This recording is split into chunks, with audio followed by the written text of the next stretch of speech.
Good afternoon. My name is Matt Martin, and I'd like to talk about how educational leaders can face pretty big legal ramifications when it comes to constitutional rights within the education system. Um, more specifically, I would like to talk about the Fourth Amendment right. The Fourth Amendment right protects people from unreasonable searches and seizures. Whether this is by school officials, law enforcement, whatever it is, the Fourth Amendment right outside of school, they must have probable cause to conduct some sort of search. Um, this is different within the education system or school system. The Supreme Court found that you only need a reasonable suspicion to conduct a search, not probable cause. And the reason that is because they're trying to balance student privacy with student safety. That's a fine line between the two. As educators, administrators, school staff, whatever it is, the goal is to protect the students, the student, but also the students as a whole. So that's why you typically see when you're outside of the school system, probable cause from law enforcement is needed, but within the school system, unreasonable suspicion is needed. It's a lower standard, and at the end of the day, it is to protect the school as a whole.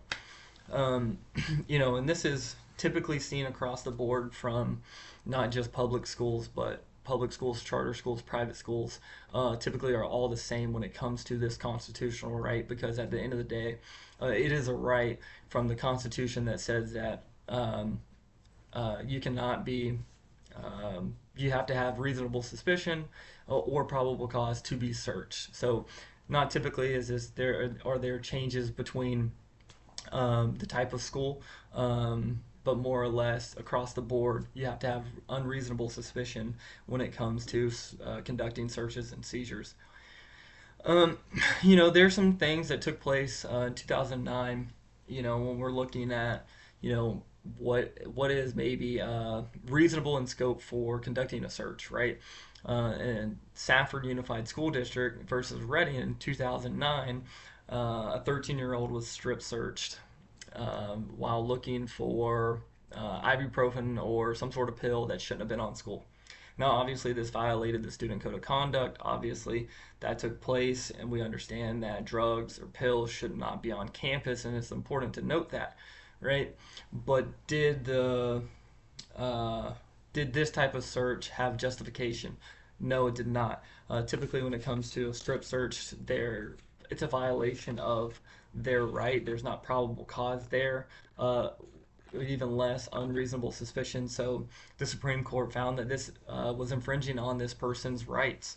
And as educators, it's important to remember that the type of search or the type of situation, more or less, is going to be determined on whether or not you can search it. If you look at the Florida State Statute 106.09, we understand that school officials may conduct a warrantless search of a student's persons, automobile, book bag, locker, or any other storage area on school board property. Warrantless searches, meaning that we don't need a warrant, we don't need anything, we just have to have unreasonable suspicion, or reasonable suspicion, I'm sorry, to conduct this sort of search. Also, it's important to note that school officials may also use metal detectors or specifically trained animals in the course of searches, right? So it's not only a school official actually taking this backpack and searching it. There might be a situation where SROs or drug dogs will actually come through the school searching for these things. And the reason that is not necessarily, it's not infringing on anyone's constitutional right, but more or less it is the safety of the school is in mind as a whole. Um, you know, I think that when I look at my leadership role and where I'm sitting at currently, and I understand that as a person and who I am, I understand that when I'm outside of the school system to be searched, the law enforcement officer needs probable cause, and I understand that. But at the same time, I think that it's important to note that there's a bigger reason why there's a lower standard for reasonable suspicion versus probable cause when it comes to the school system, right? For me, I am fully fully on board when it comes to the lower standard of probable cause versus reasonable suspicion. But one of the things that I think it's important to note that as is the current role of a teacher and an athletic director, sometimes I think that those actual students don't know the difference between the two and understand that there is that lower standard, right? They think that since a locker is being checked or a backpack is being checked, that this is a violation or an infringement on their constitutional right. But in reality, like I said before, it is, it is to protect the students and the student body as a whole. And I think it's our job as educators to continuously remind the students that these reasonings to prevent any issues in the future. And lastly, it's just important to note that if we don't know as educators, you know, within if we're conducting these searches and we're doing this and we have reasonable suspicion to conduct the search, that it has to be reasonable within the scope, right? Like I talked about with the example of Safford Unified School District.